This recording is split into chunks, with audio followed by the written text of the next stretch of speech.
నవగ్రహాలకు జ్యోతిష్య శాస్త్రంలో చాలా ప్రాధాన్యత ఉంది. జాతకరీత్యా అన్ని గ్రహాలు అనుకూల ఫలితాలు ఇవ్వవు. అవి జాతకరీత్యా చెడు ప్రభావాన్ని కలుగజేస్తాయని పండితులు చెబుతున్నారు. ఆ గ్రహాలను శాంతింపజేసేందుకు ఉపశమనంగా కొన్ని ప్రత్యేకమైన రాళ్లతో అంటే రత్నాలతో తయారు చేసిన ఉంగరాలను ధరించాలని జ్యోతిష్య నిపుణులు చెబుతుంటారు. ఆ రత్నాలన్నీ బలిరాజు శరీరం నుంచి పుట్టాయని పురాణాలు చెబుతున్నాయి. అయితే వాడుకలో ఎక్కువగా నవరత్నాలు ఉన్నాయి. కానీ పురాణాలు తెలిపిన ప్రకారం మొత్తం 21 జాతుల రత్నాలు ఉన్నాయి. అసలు ఈ రత్నాలు ఎలా పుట్టాయి, వాటికి విష్ణుమూర్తికి గల సంబంధం ఏమిటో తెలుసుకుందాం.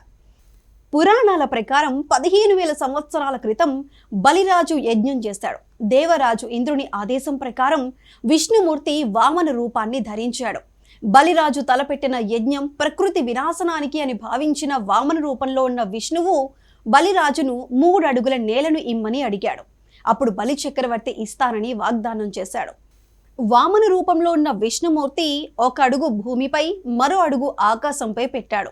తన శరీర ఆకృతిని పెంచిన వామనుడు 1 అడుగు ఆకాశంలో మరో అడుగు భూమిలో పెట్టాడు. ఇక 3వ అడుగు పెట్టేందుకు స్థలం లేక బలిరాజు తన శిరస్సు వంచగా ఆయన తలపై 3వ అడుగు వేసి పాతాళ లోకానికి నెట్టేశాడు.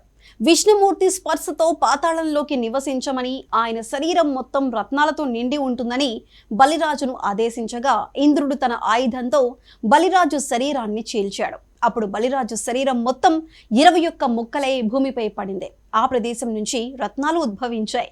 పురాణాల ప్రకారం బలిరాజు శరీరం ఏ భాగం నుంచి ఏ రత్నం ఉద్భవించిందో తెలుసుకుందాం. వజ్రం బలిరాజు మెదడు భాగాల నుండి ఉద్భవించింది. ముత్యం త్యాగం యొక్క మనస్సు నుండి పుట్టింది.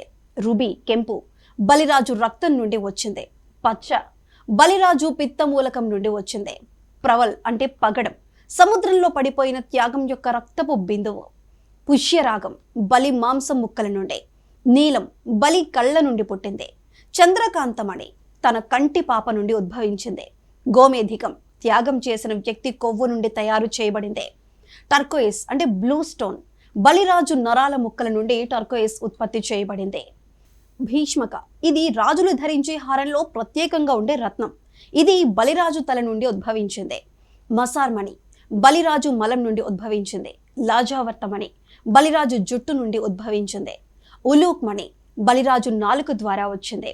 వైఢూర్యం బలిరాజు యజ్ఞోపవీతం నుండి వచ్చింది. పరాస్ అంటే పావస్మణి బలిరాజు హృదయం నుండి వచ్చింది. క్రిస్టల్ రత్నం బలిరాజు చెమట నుండి వచ్చింది. ఉపలక్మణి బలిరాజు కఫం నుండి వచ్చింది. ఇషివ్ వీర్య బిందువుల నుండి వచ్చింది. ఆయిల్ మణి బలిరాజు చర్మం నుండి వచ్చింది. ఘృతమణి కుక్షి విభాగం నుండి వచ్చింది.